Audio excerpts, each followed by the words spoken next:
The collapse of the Russian Empire created a power vacuum that was filled in by a myriad of factions all fighting to carve out their own states. In Bessarabia, 4 different armies fought against each other for control, these being the White Russians, the Bolsheviks, the Ukrainians, and finally, the Romanians. Before continuing, I just want to say that there's basically no images, let alone footage of this event, and sources are quite limited. Most information comes from a single chapter in a book, which is in Spanish, so good luck with that. Bessarabia was annexed by the Russian Empire in May of 1812 after one of their many wars with the Ottomans. The region was predominantly inhabited by ethnic Romanians and a few other minorities, notably Ukrainians. Under Tsar Alexander I, the region enjoyed great political and cultural autonomy, but this ended after Tsar Nicholas I rose to power. Russia proceeded to do what Russia does best, and that is turn any stretch of land into Russia. A policy of Russification was imposed upon Bessarabia and was followed by an exodus of ethnic Romanians. To replace them, foreigners were brought in. Despite that, most of the population was still Romanian.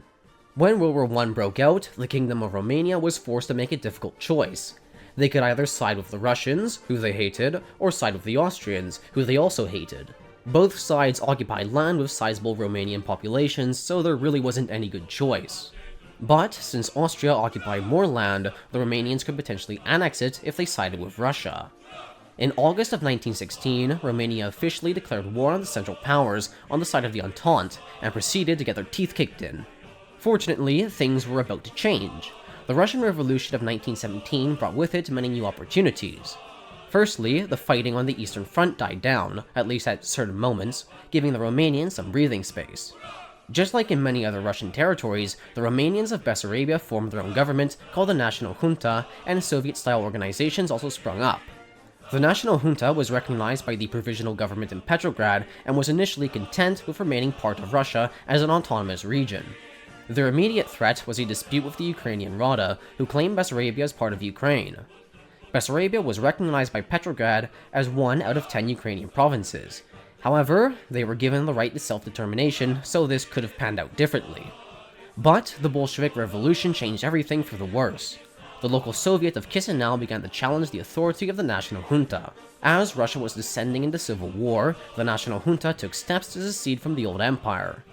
On December 2nd, the Moldavian Democratic Republic declared its independence from Russia and established contacts with King Ferdinand I of Romania. Worryingly for the Romanians, it was discovered that the Bolsheviks were assembling artillery and troops just over the border close to Iași. It was decided that the camp should be destroyed. On the 22nd, the forces of glorious Romania crossed the border into Bessarabia and destroyed the Bolshevik camp. The next day, the Reds counterattacked with an armored train but were halted while trying to cross the River Prut. The following day, the Bolsheviks made an attempt on King Ferdinand's life with a bomb, but just narrowly missed him. That same day, the 24th, the Moldavian Democratic Republic made an official plea for Romanian support. Given their situation, the Romanians could only spare about 500 men from the 4th Infantry Division and the 8th Infantry Brigade. The Bolsheviks weren't the only ones that they had to look out for.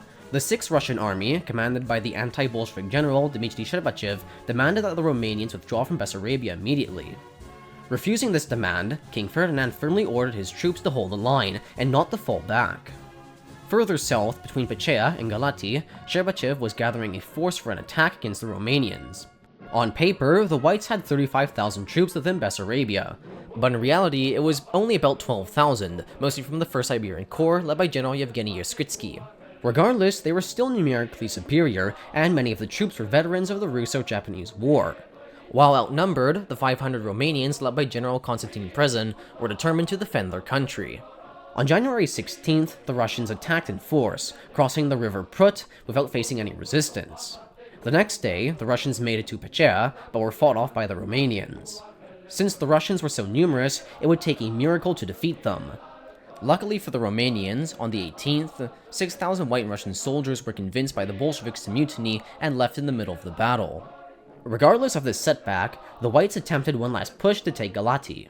The Romanians held out long enough till a reinforcement of 4 gunboats sailed up the Sivet River, firing on the Russian positions along the banks of Lakes Katusa and Malina. With the Bolsheviks at their backs, the Whites were forced to retreat to avoid encirclement. For the first time in this war, the glorious nation of Romania triumphed over her enemies. Unfortunately, they still had to contend with those 6,000 Russian deserters and Red Army troops advancing from Ukraine. The same day that the White Russians deserted, Chisinau fell to the Red Army. The modest force of 500 men that the Moldavian Democratic Republic had gathered offered no resistance when the city was taken.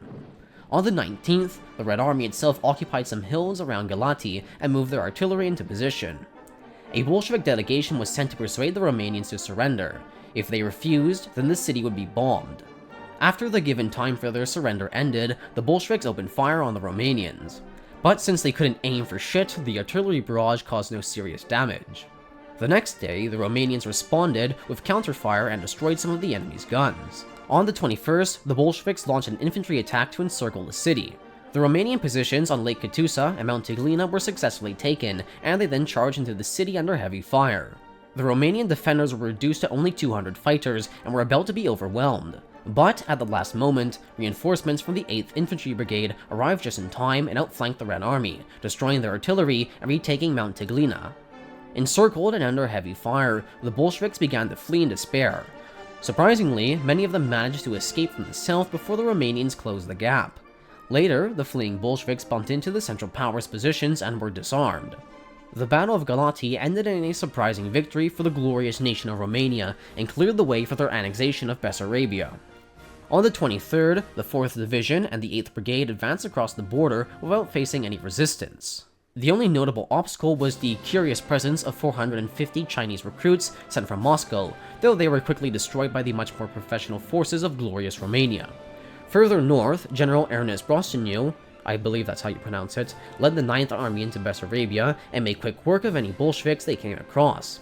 On the 26th, his forces entered Chisinau and were greeted by joyful civilians. The last Bolshevik stronghold in Vilcove, just on the Black Sea coast, was taken by the Romanians on February 3rd, after a short but intense siege.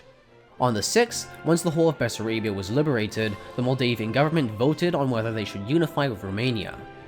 With 86 in favor, 3 against, and 36 absentations, the Moldavian Democratic Republic was officially annexed by the Kingdom of Romania. On May 7th, Romania signed the Treaty of Bucharest with the Central Powers, admitting defeat in the Great War.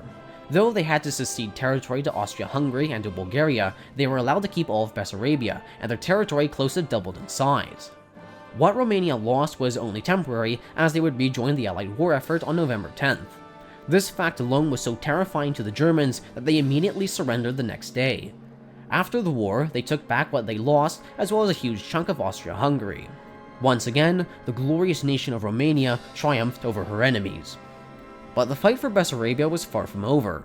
The Ukrainians and Bolsheviks were still interested in the region. As mentioned before, Bessarabia had a sizable Ukrainian minority. Thus, the Ukrainian People's Republic was rather interested in seeing it under their authority. On January 23, 1919, thousands of Ukrainian peasants in Bessarabia revolted against the Romanians in the area of Khotin. The uprising caught the authorities by surprise, and many of their troops were either killed or forced to retreat. The rebels were later joined by a handful of soldiers from the Ukrainian army, bolstering their numbers to around 30,000 men. After the initial shock, the Romanians quickly gathered a force for a counterattack. At the end of the month, the Romanians launched their offensive and started to isolate the rebels from each other. The Ukrainians were short on ammunition and were poorly trained, standing no chance against the regulars of the Romanian military. The Romanian offensive was accompanied by an extremely violent repression against the Ukrainian population, killing countless people and burning down whole villages. By February 1st, the uprising had been quelled, and 15,000 people, mostly Ukrainians, lay dead. During May of that year, the Galician Army of the People's Republic of West Ukraine also entered Romanian territory. The West Ukrainians occupied a strip of land in northern Bukovina and captured an important train intersection. Unsurprisingly, the Romanians responded in force and were even joined by a detachment of French soldiers. By the end of May, the West Ukrainians were completely pushed out of Bukovina, and once again, the glorious nation of Romania triumphed over her enemies. For the next few years, Romania's border situation remained calm as her neighbors were preoccupied with more concerning matters. But as the Russian Civil War ended, the Soviets had their hands free to attempt another takeover. In 1924, Joseph Stalin tried negotiating a rearrangement of Bessarabia and Bukovina with the Romanians. However, these talks were unsuccessful. The only option left to him was to use brute force. Not wanting to risk Western intervention, Stalin opted to covertly supply local Soviet sympathizers with weapons and ammunition. The Soviets chose the town of Tatarbunari, close to the border, as a staging ground for the uprising. A force of 6,000 partisans, led by Osip Polyakov, was organized for the operation. On September 11th, 1924, the rebels seized the coastal village of Nikolaeva and overwhelmed the minuscule Romanian garrison, stealing money from the treasury and killing the town's mayor. But by the next day, the partisans had been routed from the town. On the 15th, Tatarbunari was captured by the partisans after a brief but fierce battle. The revolt extended to the surrounding area, and they even received reinforcements from the Red Army. The Romanians quickly mobilized thousands of soldiers to put an end to the revolt. On the 17th, the Romanians launched a counteroffensive that swept away the Soviet rebels. Tatarbunari was put under siege and subjected to an artillery barrage that pushed the partisans out of the city.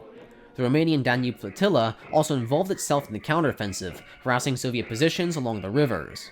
By October 11th, after 3,000 deaths, the last remaining Soviet pocket was eliminated and the whole of the region was brought back under their control. Once again, the glorious nation of Romania triumphed over her enemies. For over a decade, Romania's borders remained the same until Stalin had to ruin it again. The Molotov-Ribbentrop Pact of 1939 stated that Germany had no interest in Bessarabia, giving the Soviets free rein to do as they pleased. The Soviets annexed the whole of Bessarabia and the northern part of Bukovina. Most of this land was incorporated into the Moldovan Soviet Socialist Republic, while Bukovina and the Black Sea coast was annexed into Ukraine. Romania joined the side of the Axis and managed to recover these lands before losing them altogether. After the war, Moldova experienced a new wave of Russification that brought with it thousands of Russians who mostly settled in the region of Transnistria. After the Soviet collapse, the republic fell into civil war as the Russians in Transnistria attempted to separate. The separatists were supported by, if you can guess, the Russian government, and funnily enough, even Ukrainian nationalists volunteered to fight for them, which in hindsight was arguably a terrible idea. The Moldovan government, on the other hand, was supported by Romania, and both states have maintained close ties to this day. The conflict has since frozen and shows no sign of ending. According to polling data from January 2022, only 44% of Moldovans wanted to reunify with Romania. But, given fears over Russia's invasion of Ukraine, it's possible that this number has gone up. Regardless, the country is in such a terrible position that I have no expectation that this will happen anytime soon. If you enjoyed the video, then feel free to subscribe. If you are feeling generous, then you can donate to me on Ko-fi. My friends and I are planning another trip to the casino, and I kind of need money to gamble away. Anyways, hope all is well, and have a nice day.